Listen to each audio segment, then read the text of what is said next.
Très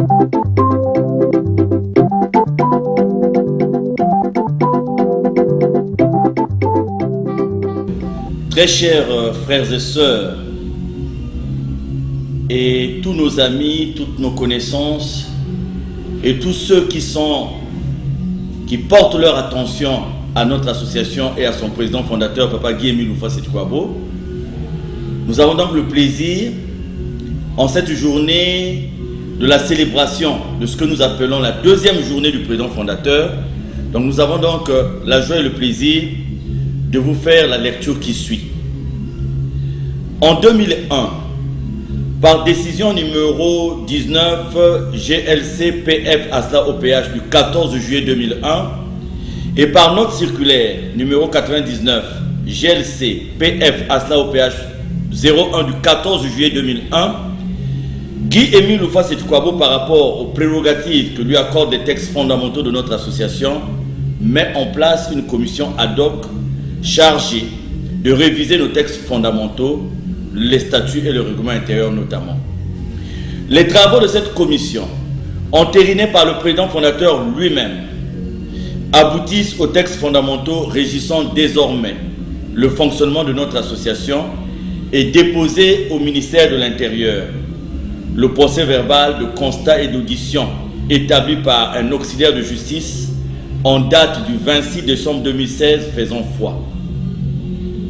Ce procès verbal établi après le travail effectué à la Direction générale de l'administration du territoire confirme que les seuls documents se trouvant dans les archives de cette direction concernent les statuts et règlements intérieurs de 2001. Aucune trace du récépissé numéro 004 du 12 mars 2015, pourtant publié au journal officiel, ne s'y trouve.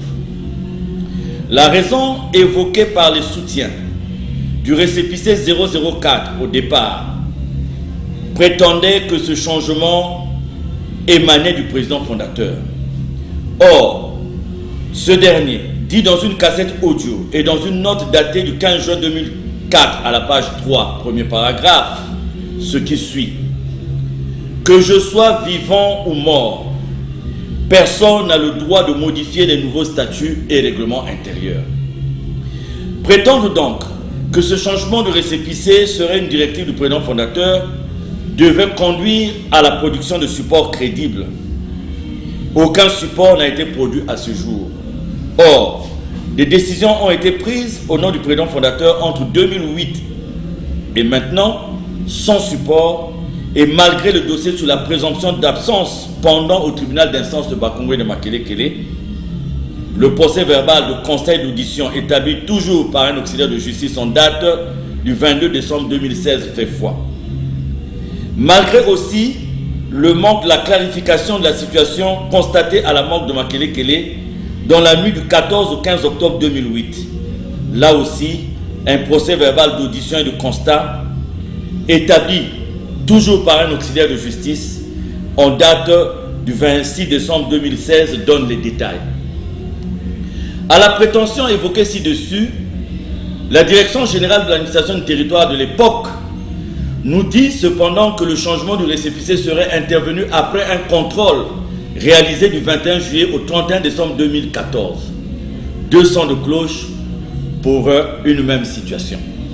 Or, à l'issue, j'allais dire, du même contrôle, le préfet directeur général de l'administration du territoire de l'époque nous a délivré une authentification du récépissé 884-83 d'avril 83, qui est le récépissé de l'association Nuzolo-Amour OPH de Guy-Émile Loufa Sétikwabo.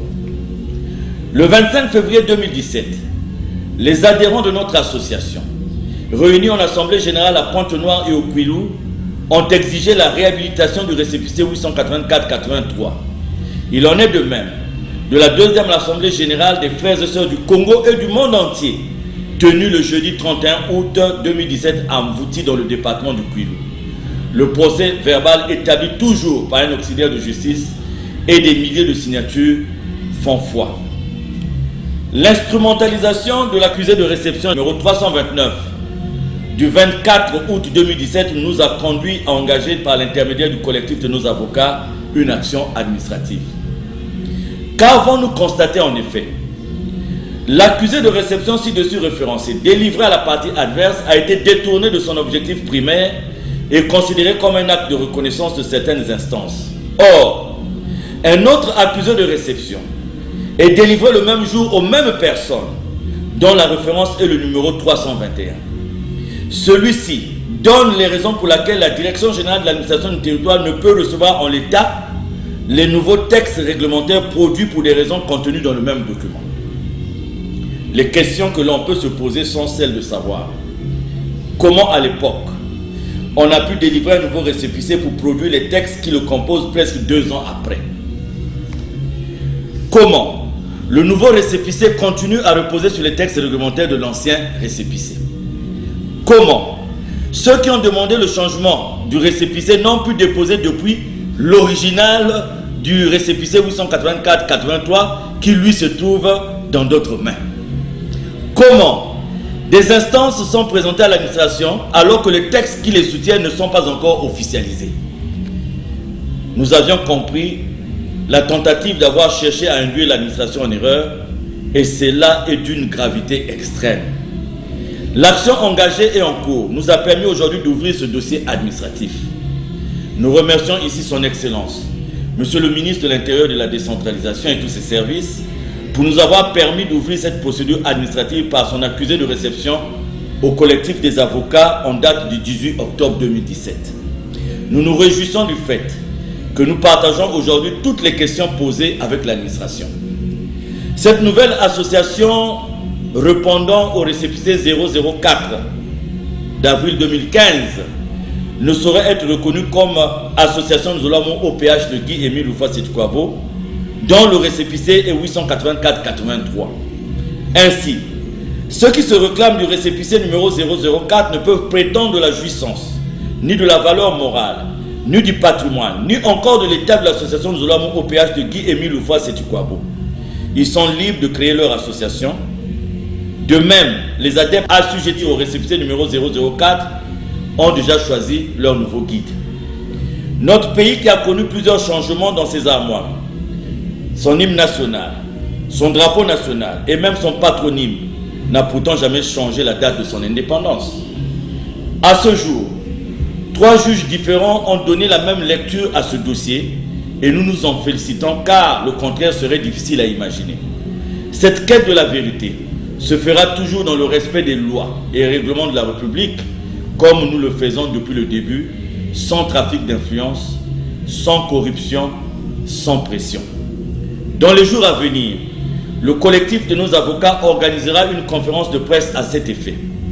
L'engagement pris par les frères et sœurs à travers le Congo et le monde entier tient surtout de l'assimilation des enseignements de Guy Émile Loufa-Sétukwabo.